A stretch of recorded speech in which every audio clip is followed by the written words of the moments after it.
날이었습니다. 세계 곳곳에 자살을 방지하자는 그런 캠페인을 가지고 세계 자살 예방의 날로 지정을 했습니다.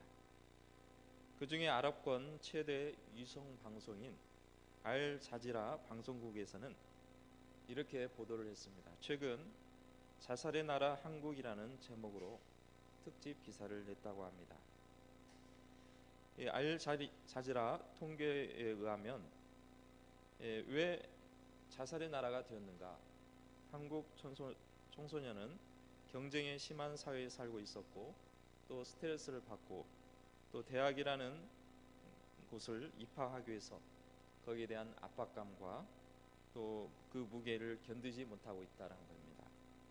그리고 중년층에게는 주로 개인에게 경제적인 문제로 고민을 많이 하고 있고 노인들에게는 전통적인 가족 단위가 파괴됨으로써 거기에 대한 고립감에 못 이겨서 자살을 선택한다라고 분석을 했다고 합니다.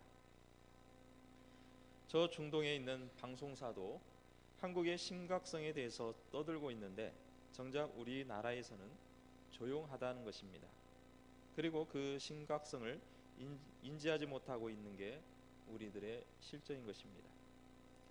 통계에 의하면은 1990년도에 인구 10만 명당 자살률이 우리나라 같은 경우는 8.8명, 그 당시에 일본에서는 17.5명, 독일에서는 17.1명이라고 나와 있습니다.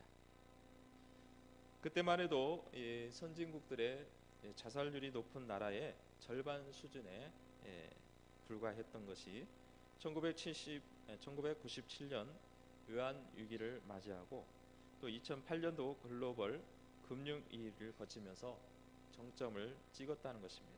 그래서 오늘 우리나라가 최고의 자살률 1위라는 불명예를 안게 되었던 것입니다. 그 이유를 전문가들은 이렇게 분석을 합니다. 외환위기 이후에 사회 전 분야에서 너무나 무한 경쟁을 일삼았다는 것입니다. 서로 간의 적대 관계 속에서 자신의 거기에서 살아남기 위해서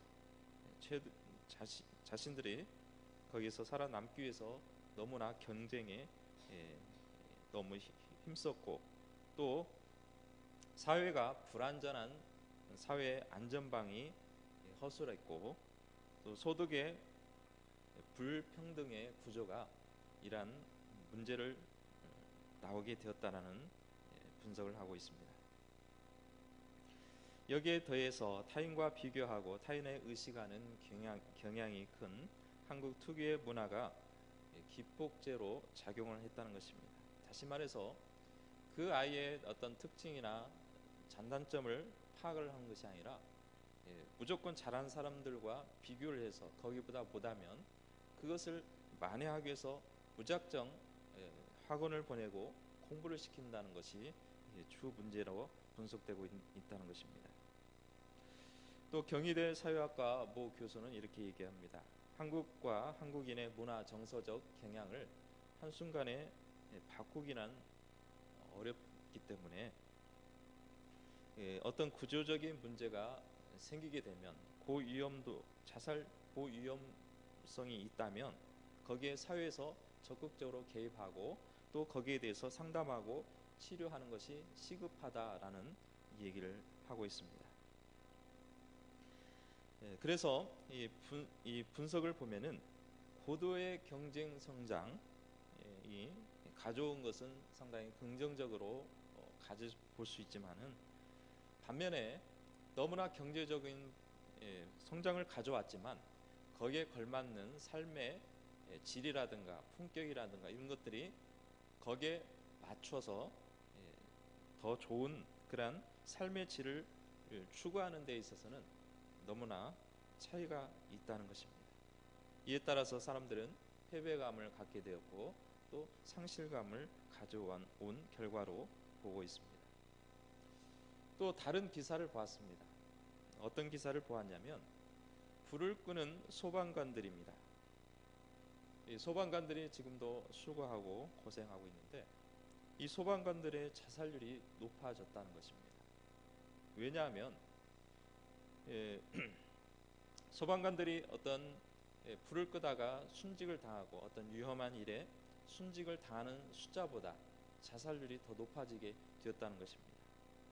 그 이유를 봤더니 그 국가에서 월급은 이제 소방관에게 주지만은 이 위험 수당이라는 게 있는데 지방에서 그 수당을 지급하게 되었는데 재정난이 어려워서 수당을 제때 주지 못하고 또 그 외상후 스트레스, 다시 말해서 어떤 충격을 받게 되고 그 상황에서 거기서 적절하게 휴식도 있어야 되고 또 거기에 대한 치료도 정신적 치료도 필요함에도 불구하고 인력 부족난에 의해서 그걸 할 시간도 없고 그러한 시설도 부족하다는 것입니다.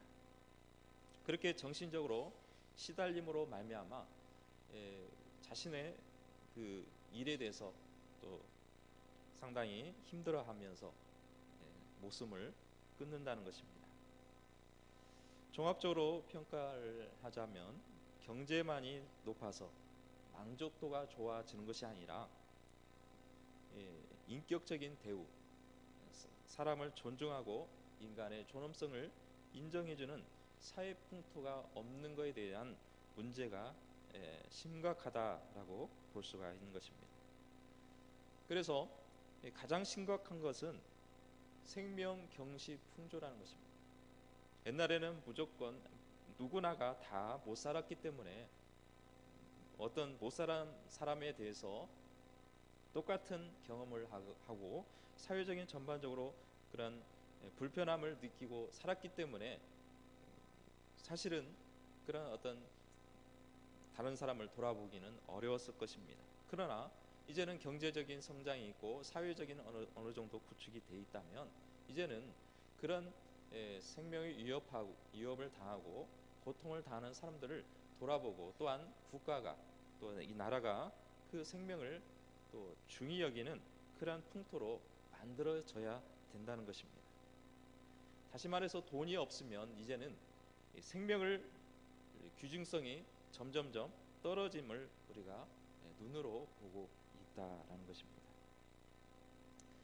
그래서 이 국가가 모든 것을 해결할 수 없습니다. 현재 이 상황에서 국가가 모든 것을 다 책임을 지고 하기라는 너무나 지금은 너무나 많은 문제가 있고 또 국가가 해결할 수 있는 문제가 한계가 있습니다. 이제는 우리 가정에서 가족들이 우리 주변에 있는 형제들을 또 우리 자매들을 돌아봐야 할 때인 것입니다. 가족의 격리의 장소가 되어 있는데 이제는 가족 간의 상부상조의 문화, 서로 돕고 형제 간에 서로 우애하는 그러한 문화가 형성이 되어야 한다는 것입니다. 그러므로 말미암아 잘못된 선택, 즉 아까도 서두에서 말씀드렸던 것처럼 잘못된 선택을 하지 못하도록 올바른 신앙의 가치관 또 올바른 선택을 할 수 있는 그러한 여건을 우리 가정이 또 여러분들이 또 만들어 나가는 것이 중요한 것입니다. 그러면 좋은 것이 있으면 사람이 좋은 것을 선택할 수가 있는 것입니다. 자살하는 사람들이 왜 자살을 선택하겠습니까? 선택의 여지가 없고 그거밖에 최선이라고 생각하기 때문에 이 사회가 그렇게 만들고 있기 때문에 그런 잘못된 선택을 하게 되는 것입니다. 그렇기 때문에 우리는 좋은 것을 만들어 나가는 좋은 문화, 좋은 환경, 좋은 것을 찾아낼 수 있는 그러한 여건을 우리가 조성을 해야 되는 것입니다. 국가가 할 수 없다면 이제는 종교가 해야 합니다.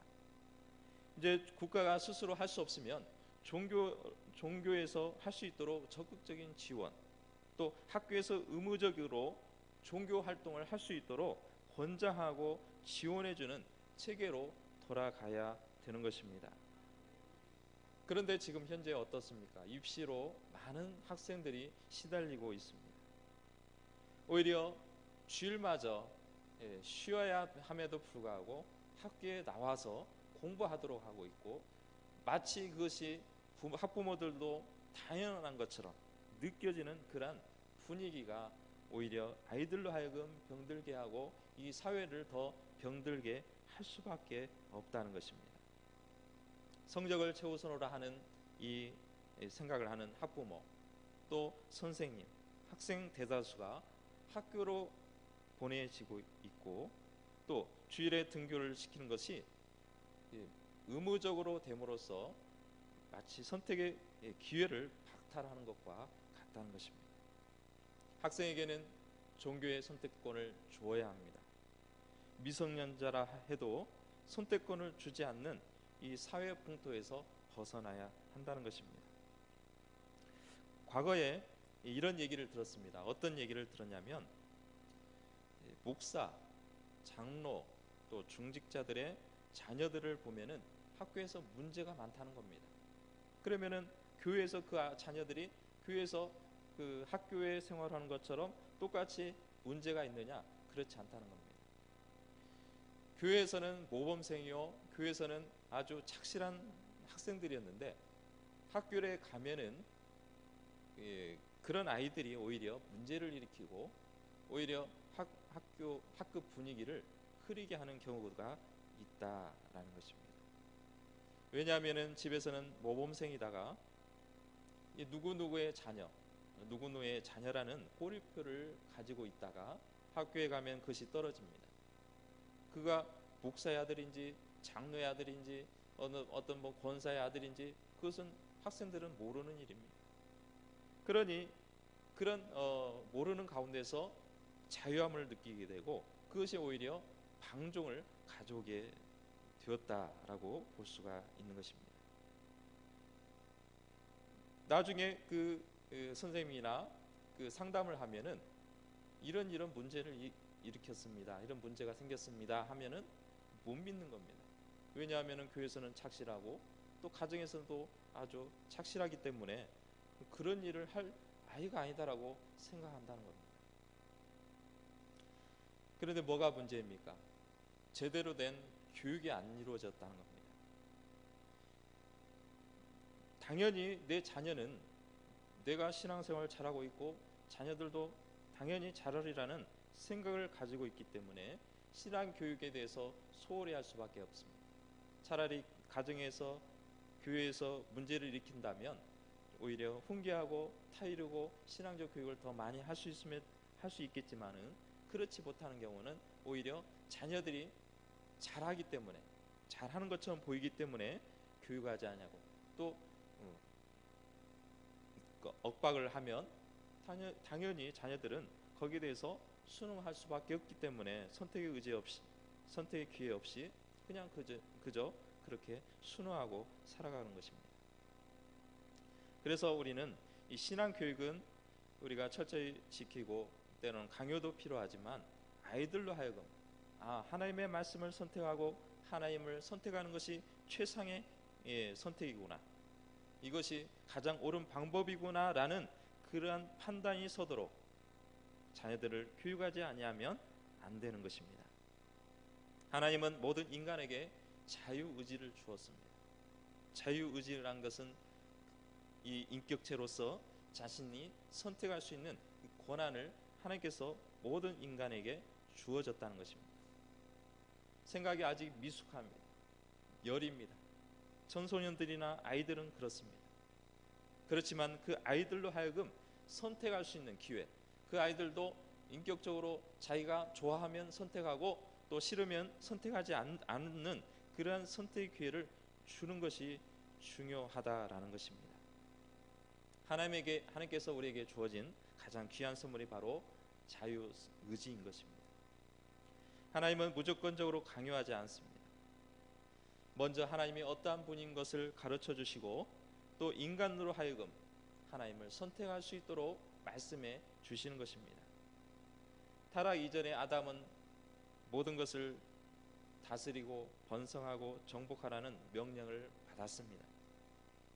그리고 자유롭게 선택을 할 수 있도록 모든 것을 하나님께서 이 아담에게 맡겨 주셨습니다.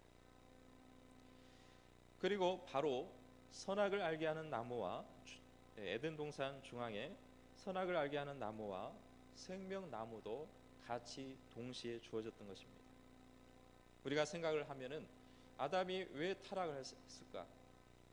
만약에 하나님께서는 이 선악을 알게 하는 나무를 잘 보이는데, 잘 중앙에 보이는 곳에 놓지 아니하고 잘 보이지 않고 찾아도 찾기 힘든 곳에 놓았더라면 이처럼 타락하지 않을 텐데라는 생각을 하기도 하는 것입니다. 그러나 하나님은 오히려 생명나무와 함께 중앙에 잘 보이는 곳에 놓았다는 것입니다. 내가 의식하지 않고 다녀도 지나가면서 볼 수 있는 그러한 곳, 언제나 볼 수 있는 그 곳에다가 버젓이 하나님께서 그 곳에다 놓았다는 것입니다. 왜 하나님은 분명히 하나님께서 전지전능하시고 모든 것을 아신 하나님께서 아담이 그 선악과를 따먹을 수 있다는 사실조차도 하나님께서는 분명히 아셨음에도 불구하고 왜 중앙에 놓았을까라는 의문을 가질 수가 있는 것입니다. 만약에 하나님께서는 이 아담이 보이지 않는 곳에 선악과를 감췄더라면 아담은 따먹지는 않겠지만 아담에게는 자유의지가 없는 것입니다. 선택의 의지가 없다는 것입니다.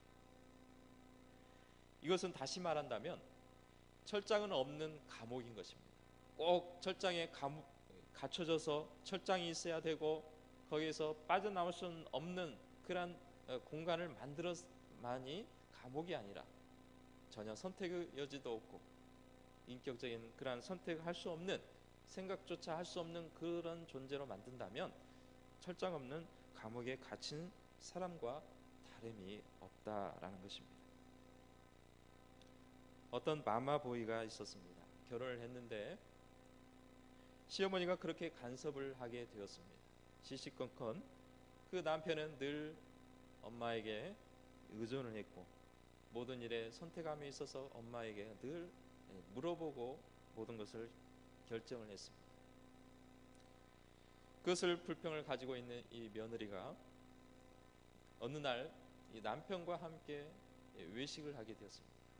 단때 같으면 시어머니가 꼭 따라갔을 텐데 이날만큼은 시어머니가 따라가지 않았습니다. 그리고 멋진 레스토랑에서 식사를 나누고 오붓한 또 서로 간에 오붓한 시간을 보내게 되었습니다. 이 며느리는 너무나 기분이 좋았습니다.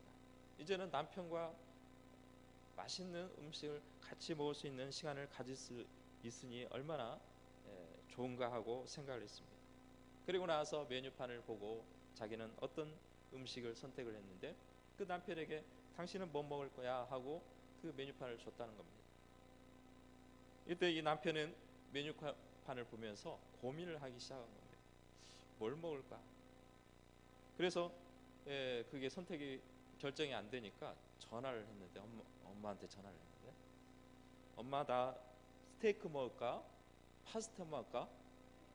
질문을 하더라는 것입니다. 그래 너 오늘 스테이크 하나 먹어볼래?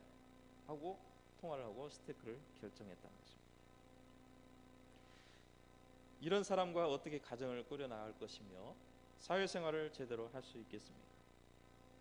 결혼이란 것은 부모로부터 독립된 상태입니다. 재정적으로도 또 육신적으로도 독립되었고 무엇보다도 정신적으로 독립된 상태가 바로 결혼이란 것입니다. 어려서는 규제가 필요합니다. 이것이 옳아, 이것은 잘못되었어라고 가르쳐주고 또 옳은 것을 선택하도록 강요를 할 수가 있습니다. 때로는 위험한 것을 만지려고 하면 경계할 수 있고 잘 모르면 할 줄 모르니까 옆에서 도와줄 수는 있습니다. 그렇지만은 이제 성장이 되어서 이제 장성한 사람이 되었다면 이제는 자기가 스스로 판단할 수 있을 때가 되면 무엇이 옳은지 기본적으로 알기 때문에 스스로 판단하도록 결정해야 합니다. 우리 신앙도 마찬가지입니다. 하나님을 섬기느냐 아니면 우상과 마귀를 섬기느냐 대한 선택의 문제에 달려 있는 것입니다. 하나님이 좋을 때는 하나님을 따라다가도 세상이 좋거나 이익이 되거나 쾌락을 위해서 세상 풍조를 따라가다가 우상을 섬기기도 하고 돈도 섬기고 세상의 잘못된 즐거움에 쫓는 것은 잘못된 신앙인 것입니다. 차라리 하나님을 버리고 세상을 쫓아 살아가는 것이 낫다는 것입니다. 왜냐하면 나중에라도 회개하고 하나님께 돌아올 수 있기 때문입니다. 그런데 어중간한 관계가 문제라는 것입니다. 어쩔 때는 하나님을 따르고 어쩔 때는 그러다가 세상을 따릅니다. 그러면 양당 간에 결정하지 못하고 이리 갔다 저리 갔다 하면 결국에는 이 마귀가 역사를 하게 되는 것이고 종국에는 마귀의 종이 되어 영원한 멸망을 받기 때문입니다. 이처럼 하나님은 인간에게 억압을 주어 믿도록 하는 것이 아니라 충분히 알아듣고 설명하게 하심으로 이해를 도움으로 선택할 수 있도록 그렇게 인도해 주시는 것입니다. 그런데 하나님께서는 징계하지 않는 자는 버림을 받은 사생자라고 말씀합니다. 차라리 징계를 받고 채찍을 받아서 돌이키는 것이 사랑을 받은 자의 모습인 것입니다. 지금이라도 세상 사람들을 회개시키려고 순간에 벼락을 칠 수 있습니다. 또 불신자를 향해서 낭떠지에 매달려서 만약에 네가 나를 믿지 않으면 이 낭떠러지 떨어질 것이지만 만약에 네가 나를 믿고 나를 하나님으로 인정하면 내가 너를 살려주겠노라 라고 하면 어느 누가 거기에서 하나님을 모른다고 할 것이며 하나님을 내가 믿지 않겠다고 말할 수 있겠습니까? 그 가운데서는 누구나가 하나님을 선택할 수밖에 없고 또 하나님을 믿을 수밖에 없는 것입니다. 그러나 하나님은 우리에게 자유의지를 주었습니다. 타락 전에도 자유의지를 주었지만 타락 이후에도 하나님을 선택할 수 있는 것과 이 사탄 악한 영을 선택할 수 있는 선택권을 인간에게 다 주었던 것입니다.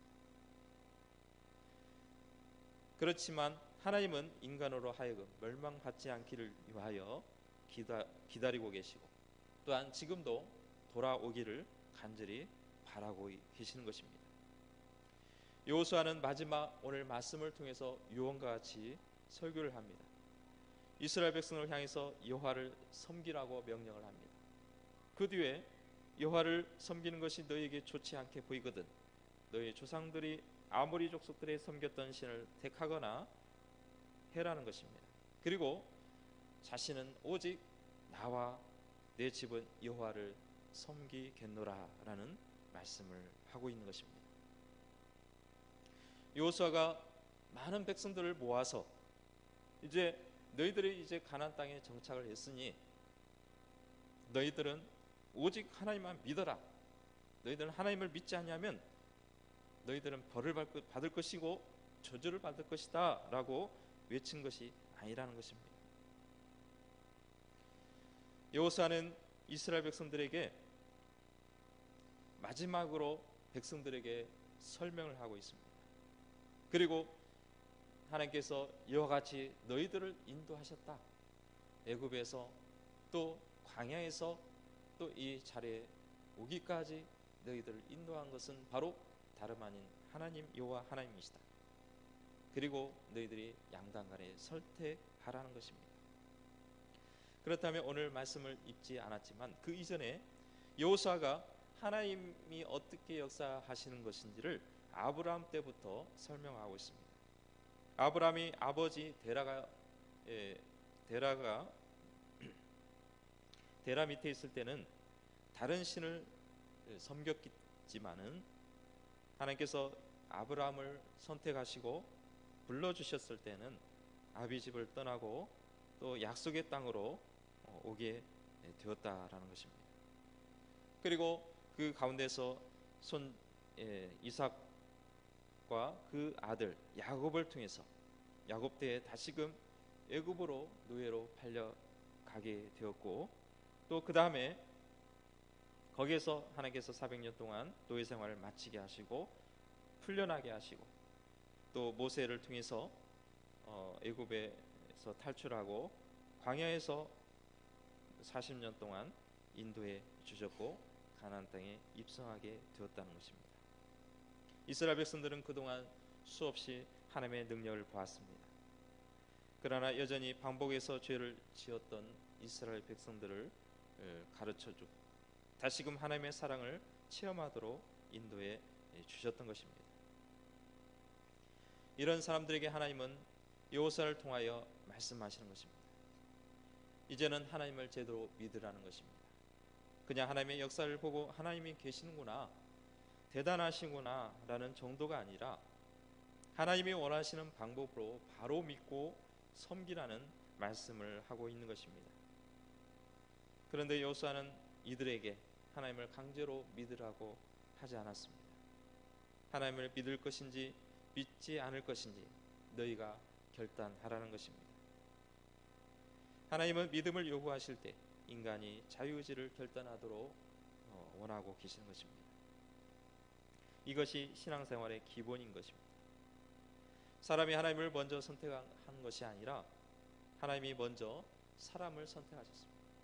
내가 하나님을 선택한 것처럼 보이지만은 하나님이 먼저 오셨기 때문에 하나님을 선택할 수 있도록 먼저 오셨기 때문에 우리가 하나님을 선택할 수가 있는 것입니다. 하나님이 우상을 숭배했던 데라의 집에서 아브라함을 먼저 선택했던 것입니다. 그리고 이 아브라함이 불러주신 하나님을 의지하고 따른 것입니다. 이처럼 하나님은 사람에게 사랑과 능력을 보여주며 믿게 하시고 또 그로 인해서 사람들이 믿음을 갖게 하시고 또 순종하는 삶을 요구하고 있는 것입니다. 그렇다면 이제는 순종을 할 수 있는 순종의 결단을 인간이 내려야 합니다. 다시 말해서 내가 하나님 앞에 부름을 받았을 때 하나님께서 말씀하셨을 때 그 순종은 내 마음의 자유의지에 달려 있는 것입니다. 오늘 본문의 배경이 바로 이와 같습니다. 하나님은 애굽에서 놀라운 기적을 행했습니다. 또 이스라엘 백성들을 건져 주셨습니다. 홍해와 광야에서 수많은 기적으로 이스라엘 백성들에게 하나님의 살아계심을 말씀하시고 구원해 주셨습니다. 그리고 율법을 통해서 정말 하나님께서 원하시는 이스라엘 백성다운 하나님의 백성다운 삶을 가르쳐 주시고 또 때로는 그 말씀을 지켰을 때는 복을 받지만은 반대로 그 말씀에 어긋나고 하나님을 배반하고 떠났을 때는 또한 하나님께서 징계를 내려주심으로 말미암아 하나님 앞에 돌아오도록 인도해 주셨던 것입니다. 이스라엘 백성들은 이와 같이 하나님의 놀라운 기적들을 보았고 또 그 말씀을 지켜보았습니다. 그리고 특별히 가나안 땅에 들어가라 했을 때에 가나안 사람들이 강하게 보인다고 거기에 들어가는 것을 두려워했고 오히려 애굽으로 돌아가려는 그러한 이스라엘 백성들을 보았습니다. 하나님은 그 이스라엘 백성들을 보면서 40년 동안 광야 생활을 하도록 명령을 했고 또한 이 광야 생활을 하는 즉 광야에서 태어나기 이전에 애굽에서 태어난 사람들은 다 광야에서 죽도록 했습니다. 모세까지도 죽었습니다. 오직 갈렙과 여호수아만 정탐꾼 중에 갈렙과 여호수아만 그 가나안 땅에 정복할 수 있다는 그런 믿음을 가진 두 사람과 또 광야에서 40년 동안 거기에서 태어난 2세들만이 이 가나안 땅에 들어갈 수가 있었습니다. 그러므로 이 사람들은 이 광야 이전의 세대를 잘 모릅니다. 그저 부모에게 들었던 말씀, 그저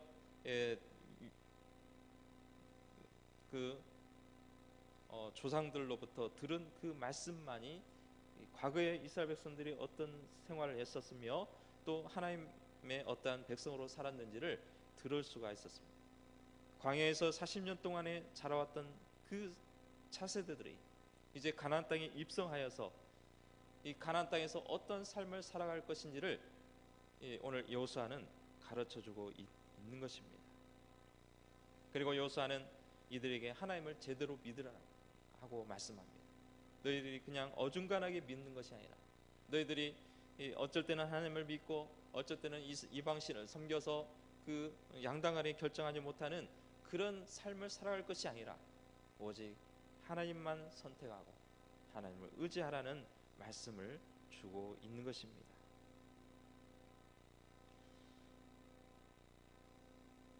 여호수아는 이 당시에 이스라엘 백성들은 그렇다고 해서 우상을 섬길 때가 아니었습니다. 이스라엘 차세대 이 사람들이 하나님을 섬기다가 갑자기 배반한 적도 없습니다. 또 가나안 땅에 정복한 그 의기양양한 상황에서 믿음이 그때 당시에는 충만했다고 볼 수가 있습니다. 이때 여호수아는 이 말씀을 들려주고 있는 것입니다.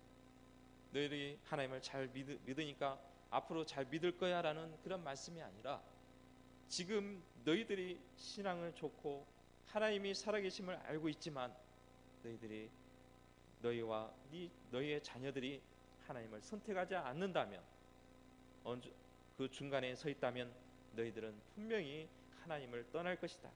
그러니 양당간에 결정하라는 것입니다. 성도는 하나님의 말씀을 무조건 믿어야 합니다. 그러나 아직 하나님을 제대로 알지 못하는 사람들이 있고 하나님의 역사를 별로 체험하지 못한 사람들이 있습니다. 그런 사람들에게 너희는 무조건 하나님을 믿어라 라고 하면 안 됩니다.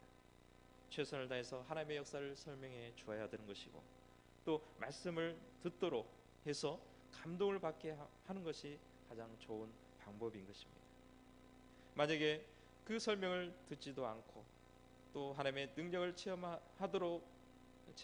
하나님의 능력을 체험하지 못했을 때에 하나님 앞에 우리는 기도함으로써 그들로 하여금 하나님을 믿도록 하나님을 의지하도록 하나님을 붙들도록 우리는 기도해야 되는 것입니다. 여호수아는 마지막 유언과 같은 말씀을 하고 있습니다. 하나님을 선택하든 이방신을 선택하든지 하라는 것입니다. 그리고 오직 나와 네 집은 여호와를 섬기겠노라라는 선포를 하고 있습니다.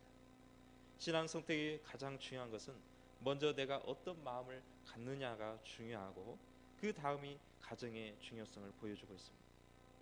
우리가 혈육을 무시할 수는 없습니다. 주님께서도 이 땅에 오셔서 육신적으로는 요셉과 마리아의 사이에서 태어나셨습니다.